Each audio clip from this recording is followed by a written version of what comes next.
Bueno, yo soy Minerva Abad, soy farmacéutica y soy una de las coordinadoras del máster de dermocosmética y formulación de AMIR. Y bueno, yo me dedico a la formulación cosmética, soy la directora de I+D y directora técnica de un laboratorio fabricante de productos cosméticos. Así que la formulación, digamos que sería lo mío, lo que me apasiona. Y bueno, esta tarde estamos aquí porque la idea es explicaros, sabéis que en nuestro máster, en el máster de dermocosmética y formulación, el máster es semipresencial, tenemos una serie de módulos teóricos, pero también hay una parte de prácticas presenciales. Entonces, la intención de este webinar es explicaros en qué consisten esas prácticas presenciales, concretamente las de laboratorio y concretamente las de formulación, aunque también os daré unas pinceladas de las prácticas de laboratorio de nanotecnología.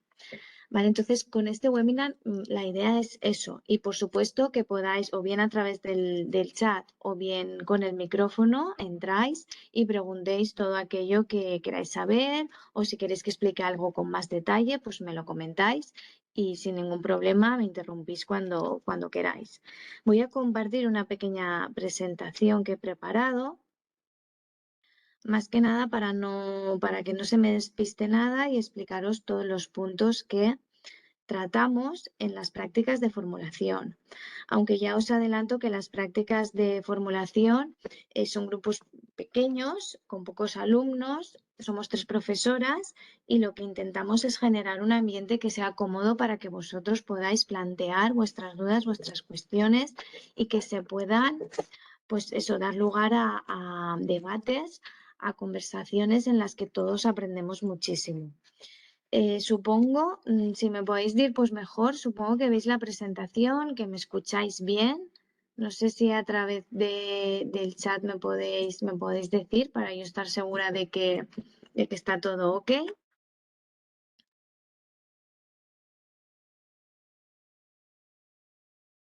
Vale, pues entonces empezamos. Yo siempre me gusta empezar con esta definición, porque muchas veces, bueno, se interpreta de una forma errónea como que formular o hacer un producto cosmético es mezclar un determinado número de ingredientes hasta conseguir un producto. Y no es eso. Cuando formulamos, vamos un poco más allá, un mucho más allá, diría yo. Formular es tener esa capacidad, o ser formulador es tener la capacidad de poder diseñar un producto cosmético a partir de una selección de materias primas, entre ellas, entre esas materias primas, principios activos.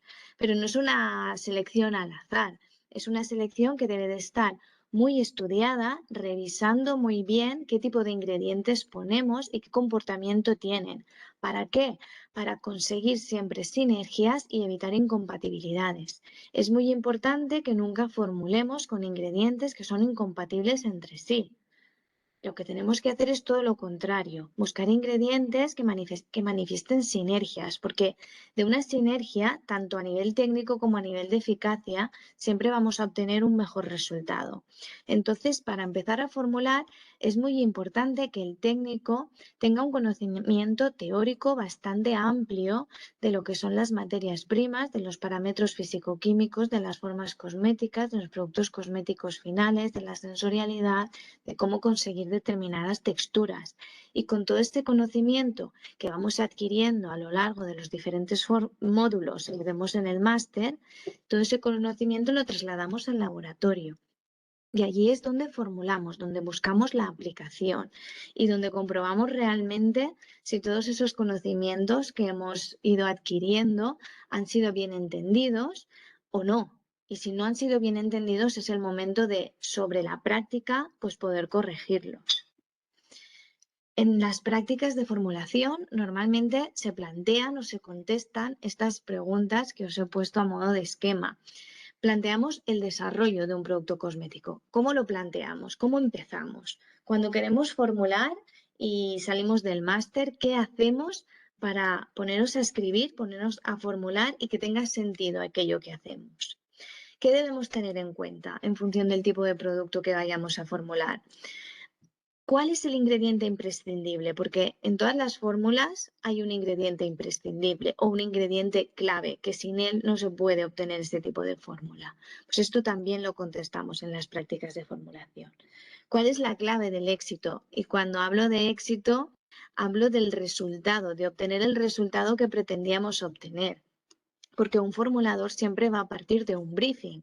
Un briefing que normalmente cuando trabajamos en una industria cosmética, ese briefing puede ser generado por el propio departamento de I+D, por un cliente externo, por la parte comercial, por la parte de marketing o por el conjunto de todos estos departamentos. Pero al final un briefing lo que nos tiene que decir es qué tipo de producto vamos a querer formular, para qué público, qué coste, qué limitaciones a nivel de ingredientes tenemos, si es que la tenemos, qué sensorialidad es la esperada, qué aspecto del producto, con qué envase va a ir, qué eficacia pretendemos obtener. Y con toda esta información, que cuanto más clara sea, mejor para el formulador, tenemos que transformar toda esa información en una fórmula cosmética, y de esa información va a depender o esa información va a ser la que va a encaminar la selección de esas materias primas. Está claro que si yo tengo un claim de que el producto no va a llevar siliconas, pues yo ya descarto todos los emolientes, todos los texturizantes y todos los emulsionantes de naturaleza silicónica. Si no puede contener determinados conservantes, pues ya me tengo que centrar en otro tipo de conservantes. Si tiene que tener una eficacia antioxidante, pues yo ya me voy a revisar activos antioxidantes, ¿vale? Y así sucesivamente hasta tener digamos, un abanico mucho más reducido de ingredientes cosméticos sobre los que voy a empezar a trabajar. Y también muy importante qué implicación van a tener los principios activos en ese producto final.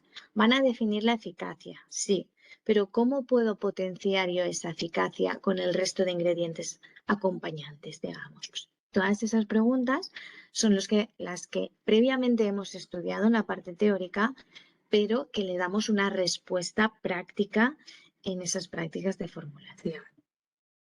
Aquí en esta diapositiva os he querido reflejar que sí, que los principios activos son los responsables de la eficacia en cierta medida, pero no son los únicos. Y antes de ponernos a escribir una fórmula, debemos de tener en cuenta un poquito este esquema. Vamos a tener una parte central que van a ser los principios activos y que van a definir la eficacia. Pero vamos a tener un pH de fórmula. Este pH, a no ser que sea una fórmula anhidra, en este caso no tendríamos pH, pero si es una fórmula no adhidra, o sea que contiene agua, vamos a tener un punto muy crítico que va a ser el pH y que nos va a definir muchísimos parámetros tanto en el tipo de fórmula, en el proceso y en la selección de ingredientes. Entonces, este pH lo vamos a tener que interiorizar y tener en mente a la hora de hacer toda la selección. La textura, ¿qué textura busco? Una crema ligera, una crema emoliente, un sérum, va a ser una textura gelificada, buscamos una extensibilidad muy grande, una absorción muy rápida. ¿Qué tipo de textura? Porque esto también nos va a determinar la selección que hagamos. El proceso. El proceso es importante, no tanto esto no viene tan definido normalmente en el briefing, pero sí que es importante a nivel técnico saber si yo voy a tener un proceso en frío o un proceso en el que tenga que calentar, porque me va a definir el orden en el que voy a tener que adicionar determinados ingredientes, o también vamos a poder saber si puedo utilizar ingredientes termosensibles o no y en qué momento del proceso. La estabilidad y la compatibilidad.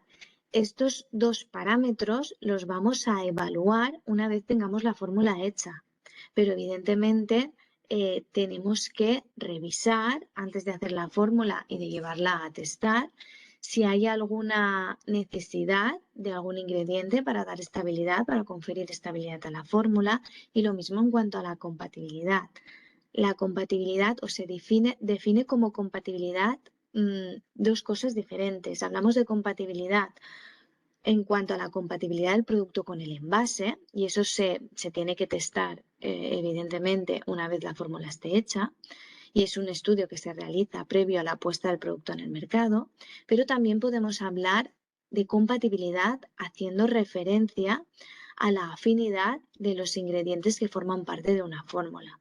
Cuando más afines, cuando más compatibles sean esos ingredientes, pues mejor será el entorno en el que se encuentran esos principios activos. Cuando más favorable sea ese entorno, mayor capacidad de demostrar su eficacia van a tener. En cambio, si tenemos activos que no tienen afinidad, que son incompatibles, pues vamos a penalizar por una parte a los principios activos y a la eficacia y por otra parte a la estabilidad del producto. Por lo tanto, es importante tenerlo en cuenta. Y después otros ingredientes. Ingredientes, en una fórmula podemos tener ingredientes prescindibles, pero que los ponemos por algo, por mejorar el aspecto, por darle color, por darle brillo, por lo que sea. Pero tenemos otros ingredientes que son imprescindibles para la estabilidad del producto y que tienen que estar perfectamente integrados.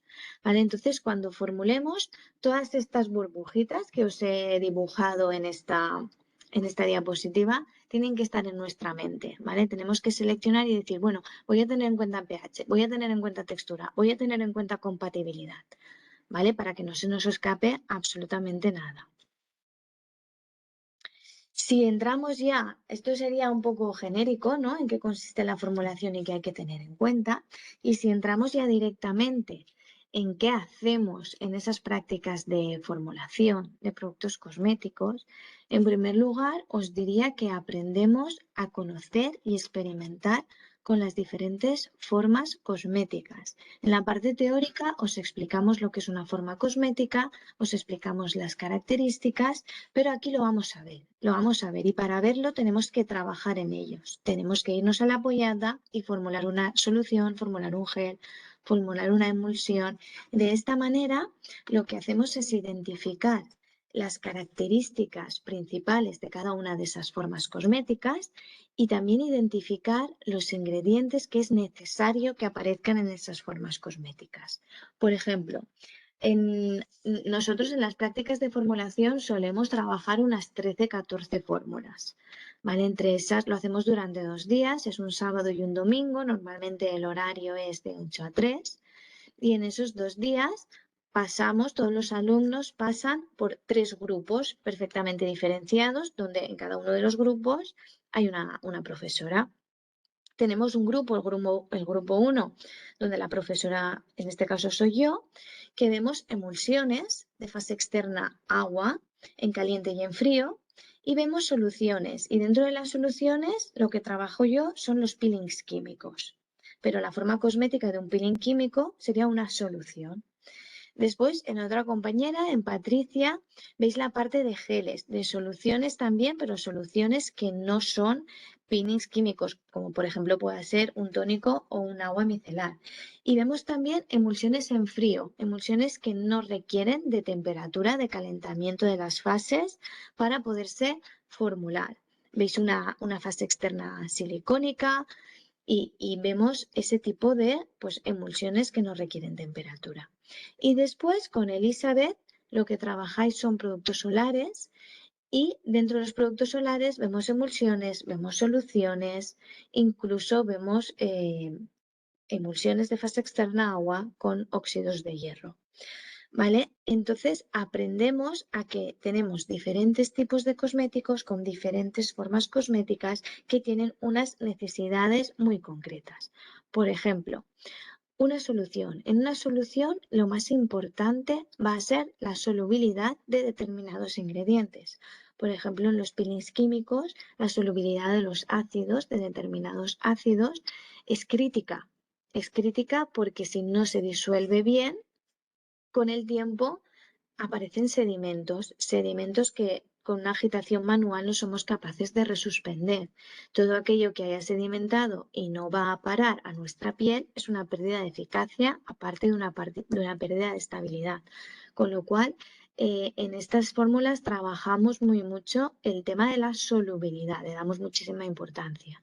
Otro tema que trabajamos mucho, el tema del pH. El tema del pH es clave en un peeling químico, por ejemplo, para poder comercializarlo como un producto cosmético. Entonces, ahí también, indagamos un poquito en el tema de la regulación y os explico pues todo lo que hay que cumplir para que un peeling sea cosmético, que le diferencia a un producto sanitario, y entramos en este ámbito también, que lo explicaré más adelante. Los geles, aquí vemos qué nos permite, qué tipo de ingrediente cosmético nos permite hacer un gel. Pues evidentemente el modificador reológico. Pues vemos diferentes tipos de modificadores reológicos, cuáles de ellos nos permiten obtener transparencia, cuáles no, qué pasa si queremos mejorar la textura, qué tipo de combinaciones se pueden hacer, qué índice de naturalidad podemos obtener con determinados gelificantes, cómo evitamos ese tacto pegajoso tan característico de los geles, con qué tipo de ingredientes lo podemos evitar, ¿vale? Este sería el punto crítico, el punto clave que estudiamos en los geles. Y por supuesto también la capacidad de suspensión de determinados modificadores reológicos, porque no es lo mismo que yo quiera hacer un gel que no va a llevar ningún tipo de partícula suspendida, que yo quiera hacer un gel con una suspensión de partículas físicas, por ejemplo un scrub en forma cosmética gel, ¿vale? Entonces ahí también profundizamos en este tipo de ideas para que vosotros, a la hora de desarrollar una fórmula, digáis, vale, yo voy a hacer un gel, necesito un gelificante, quiero que sea transparente, o que sea transparente no es importante, y voy a tener que suspender partículas. Para evitar esa sedimentación me tengo que ir a estos gelificantes, ¿vale? Todo eso. En el caso de las emulsiones, vale, pues en una emulsión, ¿qué es lo imprescindible? El sistema emulsionante. ¿Qué tipos de sistema emulsionante tenemos? Fase externa agua, fase externa aceite, fase externa silicónica. Cuando las emulsiones son de fase externa silicona o aceite, ¿hay algún ingrediente que sea imprescindible para garantizar esta estabilidad? Pues ya os adelanto que sí, que lo hay. Eso se ve, se explica en la práctica, también se explica cuándo en una emulsión hay que medir el pH y cuándo no sería posible, ¿vale? Para que tengáis todos estos conceptos y todas estas ideas las tengáis claras, porque al final son las que van a determinar que un producto esté bien formulado o no. ¿Vale? Otra cosa que nos ayuda o que experimentamos en las prácticas de laboratorio es la diferencia no solo entre formas cosméticas, sino también entre productos cosméticos, porque tenéis que tener claro que dentro de un mismo grupo de productos cosméticos, de tipo de productos cosméticos, puede haber diferentes formas cosméticas. Por eso le damos mucha importancia a los productos solares, porque los productos solares probablemente, junto a los maquillajes, sean unos de los productos cosméticos más difíciles de formular, porque son las fórmulas que mayor cantidad de ingredientes tienen. Es mucho más fácil garantizar la compatibilidad de una fórmula que tiene 5 ingredientes que de una que tiene 50. Y estas fórmulas suelen ser fórmulas con mucha carga de ingredientes, con lo cual estabilizarlas es más complicado que una fórmula más sencilla. Entonces, dentro de los solares, por ejemplo, vemos diferentes formas cosméticas: fase externa agua, fase externa aceite, solución, más fluido, menos fluido. Incluso formulamos un producto con SPF y con óxidos de hierro, ¿vale? Lo que sería un solar con color o una BB cream con SPF, ¿vale? Para que veáis la complejidad del proceso y lo imprescindibles que son determinados ingredientes activos para que la fórmula sea estable. De ahí que veamos también peelings químicos como grupo de producto cosmético. Vemos emulsiones, cremas, cremigeles, serums, y dentro de los serums vemos serums que son emulsiones y vemos serums que son geles. Vemos aguas micelares, vemos scrubs, ¿vale? Diferentes tipos de productos que más o menos tratamos de abordar todo el abanico de producto cosmético para que seáis capaces de formular cualquier tipo de forma cosmética, pero también cualquier tipo de producto cosmético en diferentes formas cosméticas. Y aquí os he puesto, como estaba comentando, los diferentes productos cosméticos que solemos formular en las prácticas de formulación. Cremas, es verdad que vemos diferentes tipos, porque probablemente las cremas o las emulsiones es la forma cosmética más habitual. O sea, el mayor número de cosméticos responde a una forma cosmética que sea una emulsión, independientemente que sea fase externa agua, fase externa grasa o que sea de una viscosidad mayor o menor. Pero es una categoría muy importante dentro de la formulación de productos cosméticos, por eso le damos mucha importancia, para que veáis las diferentes posibilidades y las diferentes características a tener en cuenta. Cuando nosotros formulamos, yo aquí os he puesto una imagen del tipo, esta sería la fórmula más sencilla que vemos en las prácticas de formulación, este tipo de fórmula. Y nosotros no solo os ayudamos os explicamos la fórmula en sí, sino que es muy importante que os familiaricéis con la función de cada uno de los ingredientes. Nosotros siempre os ponemos un nombre comercial, que es el que veis en negrita, porque cuando entramos en industria a nivel de laboratorio es mucho más fácil para comunicarnos a hablar de protelane NS que hablar de gliceril estearate, cetearyl alcohol, estearic acid, sodium diacilglutamate, ¿vale? Porque se hace muy largo. Entonces, de todas formas, es importante saber que el protelan tiene este INCI.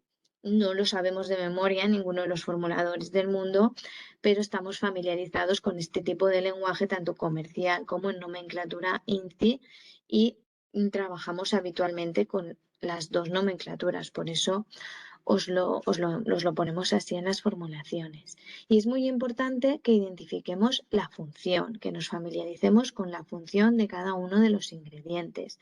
¿Por qué? Porque cuando yo vea en un INCI isohexadecane o isopropil isostearate, directamente tengo que saber que esto es un emoliente. Y si veo un gliceril estearate o un cetearyl alcohol, tengo que saber que es un emulsionante. ¿Vale? Entonces es muy importante que trabajemos con nombre INCI, nombre comercial para que tengáis referencias de mercado y función. Y los porcentajes, dependiendo del tipo de producto, también debemos de empezar a familiarizarnos con la dosis de uso habitual.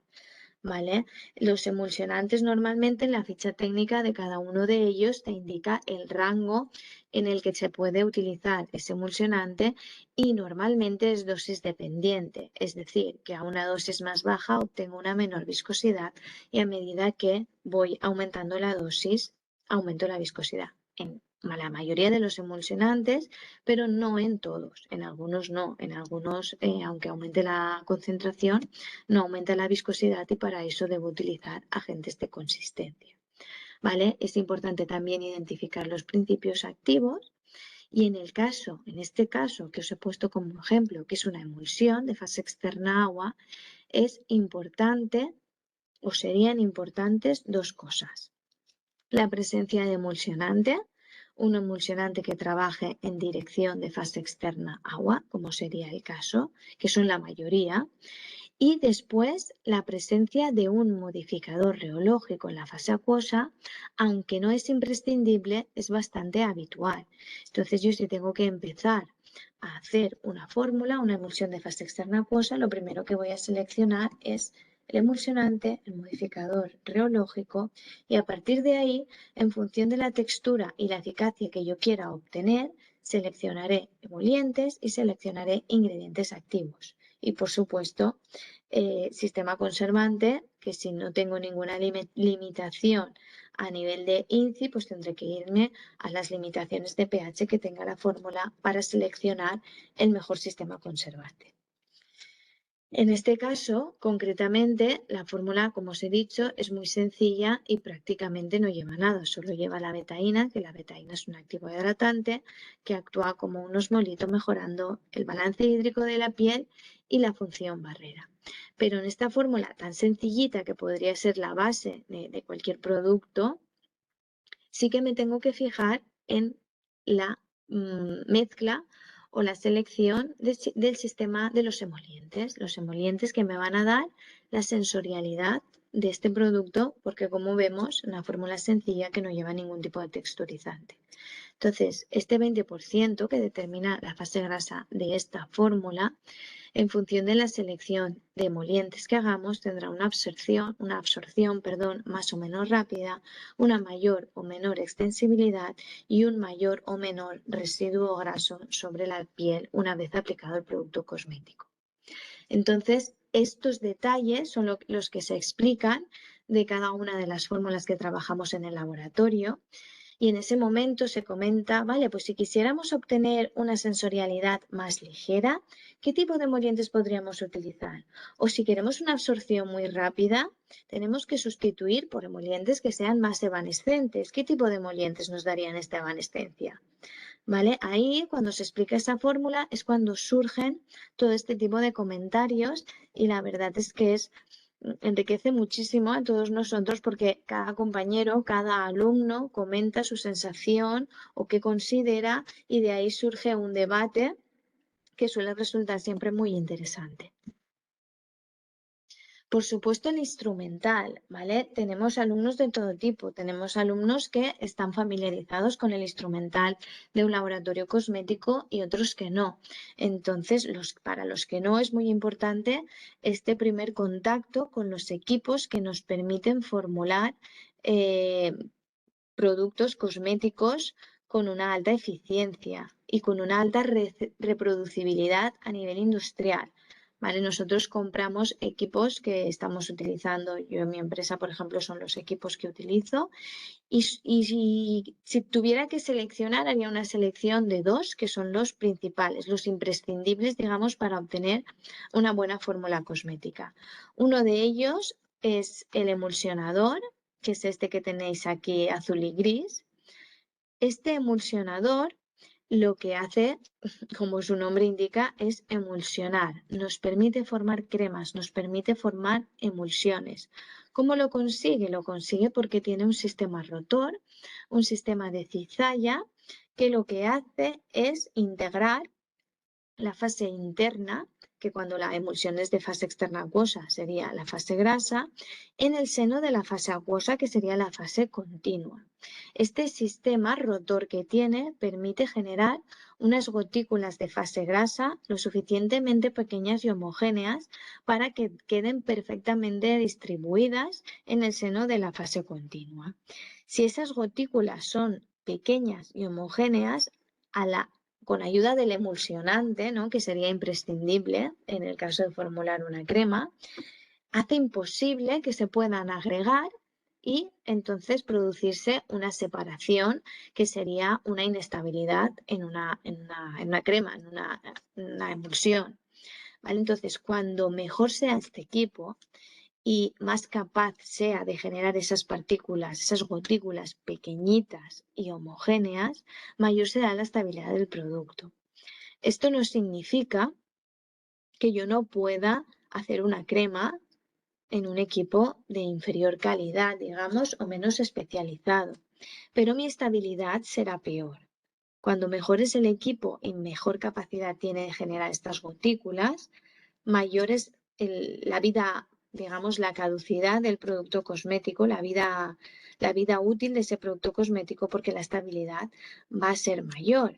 Entonces, yo también comentamos con los alumnos, porque hay muchos que trabajan en farmacia y a lo mejor no tienen este equipo, pero tienen uno pues un poquito inferior. Entonces, sí que planteamos que debemos ser conscientes del equipamiento que tenemos para seleccionar también el tipo de ingredientes. Si yo tengo un instrumental muy bueno, voy a poder utilizar emulsionantes o ingredientes que sean más sensibles, porque yo sé que optimizo la fabricación de esa fórmula. Ahora bien, si mi equipamiento es más grosero, no me permite hacer esa calidad de gotículas, pues voy a tener que coger sistemas emulsionantes, ingredientes más robustos, para que la estabilidad no sea un problema para mí, ¿vale? Entonces, todo eso explicamos los equipos, explicamos el funcionamiento, explicamos cómo se trabaja en ellos, cómo se mantienen, cómo se limpian también y cómo funcionan y cómo los aplicamos a los diferentes tipos de formas cosméticas. Os he comentado el emulsionador, os comento también el agitador. El agitador es un equipo similar en cuanto a lo que es el motor, pero en vez de tener un sistema de rotación, lo que tiene es una pala. ¿Veis? Esta pala blanca que os he puesto en la imagen. Y esta pala simplemente mezcla. Simplemente se encarga de hacer una mezcla homogénea. ¿Esto para qué lo podemos utilizar?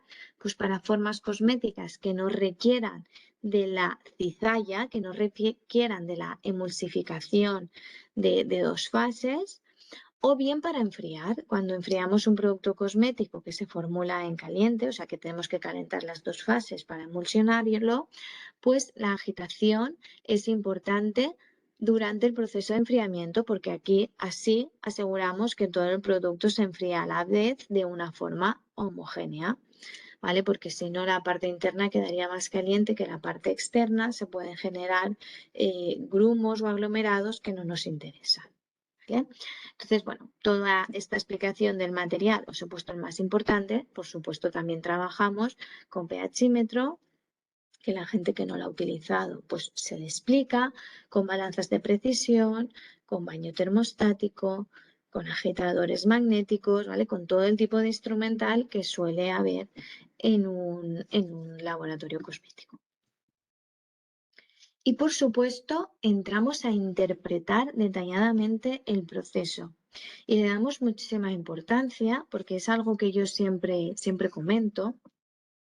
Y es que el proceso de un producto cosmético que determina la forma de proceder, ¿no? La realización de ese producto cosmético tiene que estar perfectamente definido en un laboratorio, en una farmacia, en una industria. ¿Por qué? Porque el producto, cuando nosotros lo aprobamos, un producto cosmético que se ha formulado en el laboratorio y quedan definidas las especificaciones, esas especificaciones van ligadas a una forma de proceder. Si yo cambio la forma de proceder, si cambio ese procedimiento, el resultado va a cambiar y las especificaciones van a ser distintas. Entonces, es muy importante que cuando un formulador formula un producto cosmético por primera vez, defina exactamente tiempos, velocidades, temperaturas, etcétera. Porque eso es lo que va a marcar que otro compañero realice la fórmula y obtenga el mismo resultado, porque ya va a seguir ese proceso perfectamente definido. Para que poderlo explicar, yo os he puesto aquí en la imagen un ejemplo de lo que sería una emulsión de fase externa agua en caliente.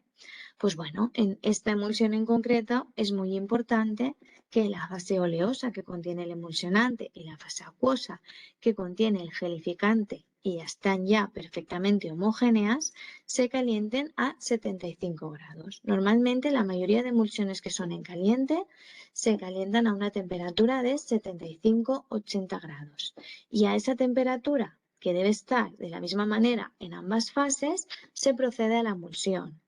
La emulsión, siempre que sea una emulsión de fase externa acuosa, se va a realizar adicionando o vertiendo la fase grasa sobre la acuosa en presencia del emulsionador que os he explicado anteriormente.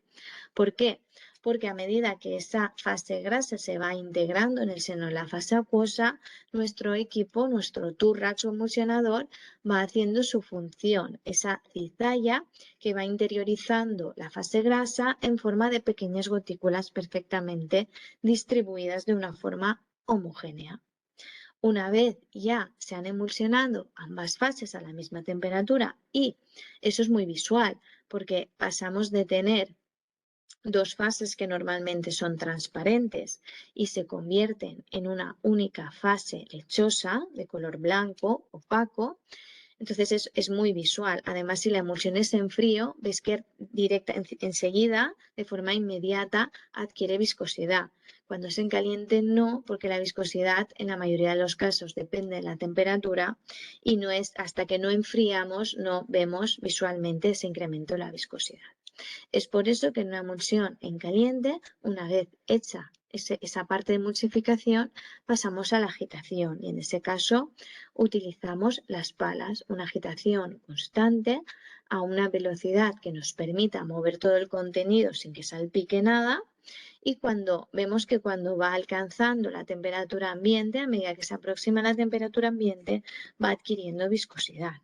Cuando hacemos este tipo de emulsión, que requiere calentar hasta hasta estos grados que hemos comentado, ambas fases, normalmente siempre los ingredientes termosensibles se adicionarán en palas cuando adquiera ya una temperatura inferior a 40 grados. Por ejemplo, la adición del perfume, la adición del conservante en muchos casos o de determinados principios activos.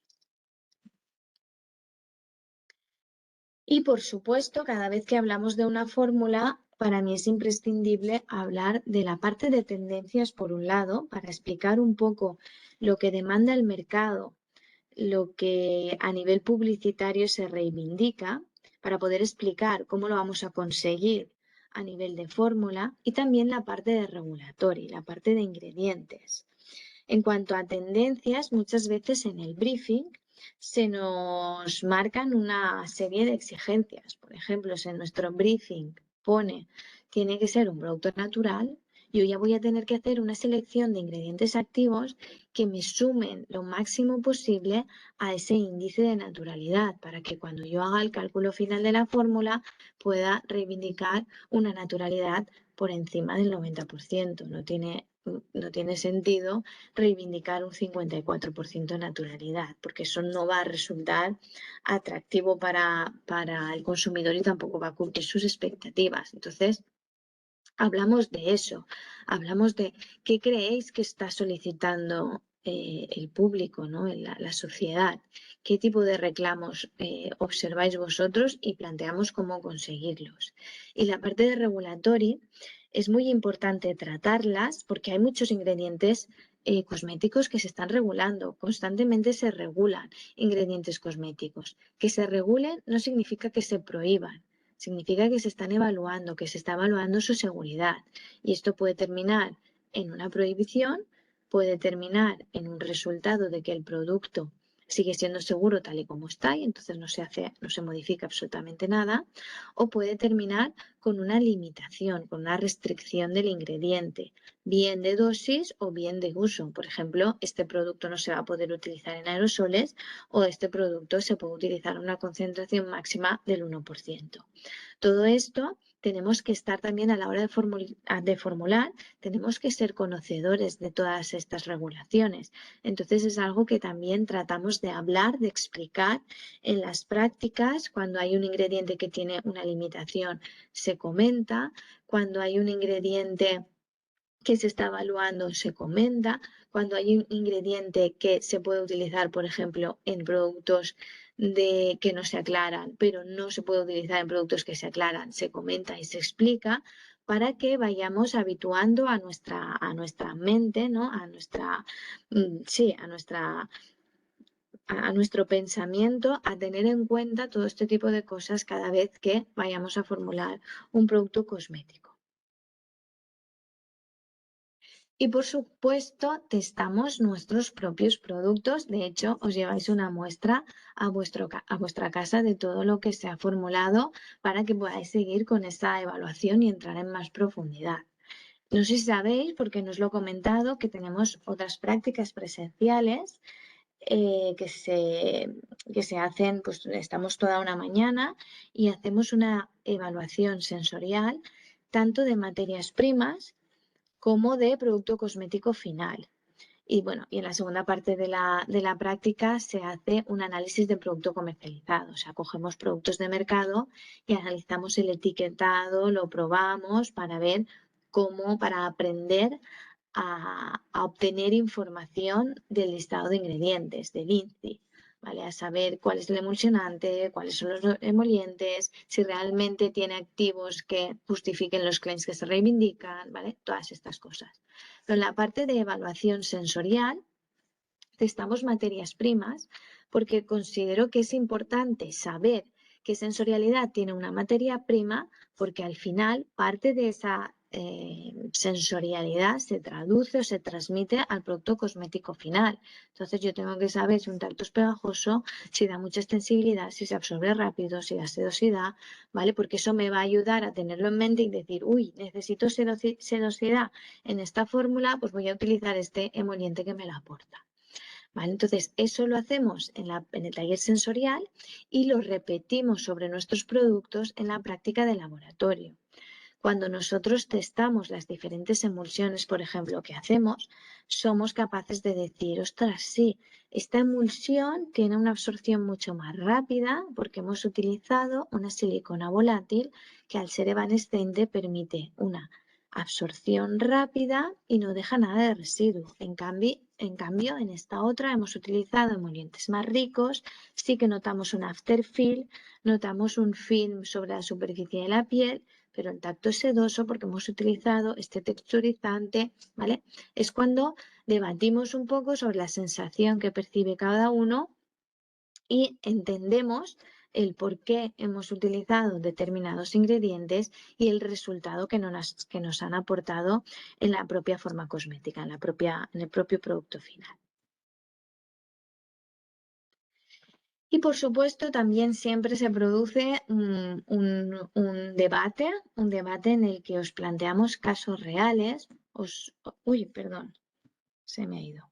Os planteamos casos reales, os intentamos hacer pensar al respecto de situaciones reales que se producen en un laboratorio cosmético, de cómo harías esto, o si yo quiero posicionar un producto como premium, qué debo tener en mente, qué tipo de ingredientes me van a venir mejor, cuál es el ingrediente más importante en la fórmula, el que no me puede fallar de ninguna manera. Compartimos experiencias, compartimos inquietudes, por supuesto, planteáis todas las dudas que derivan de esa práctica, de esa formulación de productos cosméticos o incluso dudas que se os plantean al día a día en el caso de que ya estéis formulando o en el caso de que estéis asesorando a nivel de producto cosmético. ¿Vale? Entonces, bueno, esto es todo. Básicamente esto es lo que hacemos en las prácticas de formulación. Que eso ya os he dicho que son 2 días y tratamos de adaptarnos un poco en ese tiempo que estamos juntos y compartimos experiencias a las necesidades que vosotros tenéis en ese momento también, a las inquietudes que podáis manifestarnos, ¿vale? Y no quiero dejar de mencionar las prácticas de nanotecnología, que aunque no son de formulación, sí que son prácticas de laboratorio. En este caso las realizáis un día, normalmente es un sábado, y ahí ya vamos un paso más atrás. Ya no hablamos de producto cosmético, ya no hablamos de forma cosmética, ya hablamos de principios activos. La nanotecnología es una ciencia que se está utilizando muchísimo en el desarrollo de principios activos para mejorar la penetración a través de la piel, para favorecer que lleguen a su diana de acción de una forma más eficiente, para evitar a lo mejor incompatibilidades, ¿vale? La nanotecnología, ese encapsulamiento me puede permitir incorporar ingredientes activos en fórmulas que en un principio serían hostiles para ellos. Por ejemplo, también nos puede ayudar a, digamos, programar la cesión de ese principio activo, ¿vale? Entonces es una tecnología muy interesante en el desarrollo de principios activos y pensamos que debéis ser conocedores de ellos. En esas prácticas lo que hacéis es encapsular, utilizar la ciencia, utilizar la nanotecnología para encapsular determinados ingredientes activos que os proponemos y que se utilizan habitualmente en la industria cosmética, ¿vale? Con lo cual también son unas prácticas muy interesantes. Y no sé si tenéis con esto, bueno, yo creo que ya os he comentado más o menos, voy a dejar de compartir para poder leer vuestro chat. Y por supuesto, por favor, sentiros libres de comentar todo lo que consideréis. Si tenéis alguna duda, si queréis que explique algo en mayor profundidad, pues es el momento. ¿Tenéis algo que comentarme? O como sois poquitos ahora en directo, si queréis abriros el micro, yo os voy a desactivar el silencio, ¿vale? Y comentarme lo que queráis. No sé si lo que os he explicado os plantea más dudas o realmente os ha quedado claro cómo realizamos esas prácticas de laboratorio y qué intención tenemos con ellas. Yo creo que adquirir habilidades también es muy importante para todos vosotros, porque es verdad que en la facultad pues hacemos prácticas de tecnología farmacéutica o de dermo, pero claro, muchas veces en la universidad no se profundiza en lo que es fórmula cosmética, así que hacemos supositorios, hacemos cápsulas, hacemos comprimidos, pero lo que son formas cosméticas complejas habitualmente no se realizan. Entonces, pues bueno, es la oportunidad que tenéis de entrar más en detalle en este tipo de fórmulas. Bueno, veo que nadie se anima a preguntar nada. A ver. Pues no sé, entiendo que ha quedado más o menos claro. En cualquier caso, tenéis mi contacto, me podéis contactar a través de redes sociales, podéis contactar a través del máster, a través del correo de información para solicitar que os ampliemos alguna información o lo que necesitéis. Y bueno, pues nada, todo ha quedado muy claro. Muchas gracias. Muchas gracias a vosotras. Y bueno, lo dicho, estoy para lo que necesitéis. Espero veros pronto. Y cualquier duda, pues no dudéis en comentárnosla, que yo encantada de responderos. Bueno, muchísimas gracias, un abrazo y nos vemos pronto. Hasta luego.